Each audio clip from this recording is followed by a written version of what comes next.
வணக்கம். மீண்டும் உங்களை இன்றைய ஆங்கிலத்தில் சந்திப்பதில் மிக்க மகிழ்ச்சி அடைகிறேன். இன்றைக்கி ஒரே ஒரு வார்த்தை தான் பாருங்கள். பேரண்ட்டுன்னா உங்களுக்கு தெரியும், பெற்றோர்.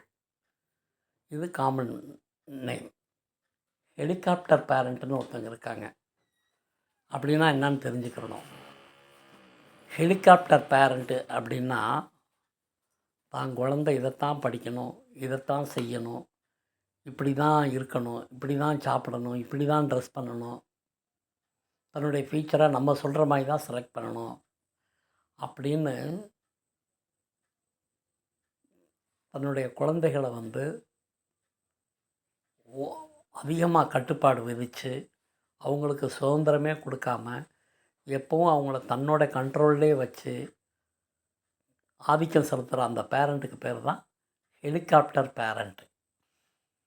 அவங்களுக்கு சுதந்திரமே கொடுக்க மாட்டாங்க. நான் இதை படிக்கிறேன்னு சொன்னால் கிடையாது, நீ இதைத்தான் படிக்கணும், நீ இதைத்தான் சாப்பிடணும், நீ இதைத்தான் செய்யணும், நீ இப்படித்தான் இருக்கணும், இப்படி தான் ட்ரெஸ் பண்ணணும் அப்படின்னு போட்டு குழந்தைகளை பேச விடாமல் அவங்களுக்கு சுதந்திரம் கொடுக்காம அவங்கள எப்பவும் ஒரு கட்டுப்பாட்டுக்குள்ளேயே தன்னுடைய கட்டுப்பாட்டுக்குள்ளேயே வச்சு ஆதிக்கம் செலுத்துகிற பேரண்ட்டுக்கு பேர் ஹெலிகாப்டர் பேரண்ட்.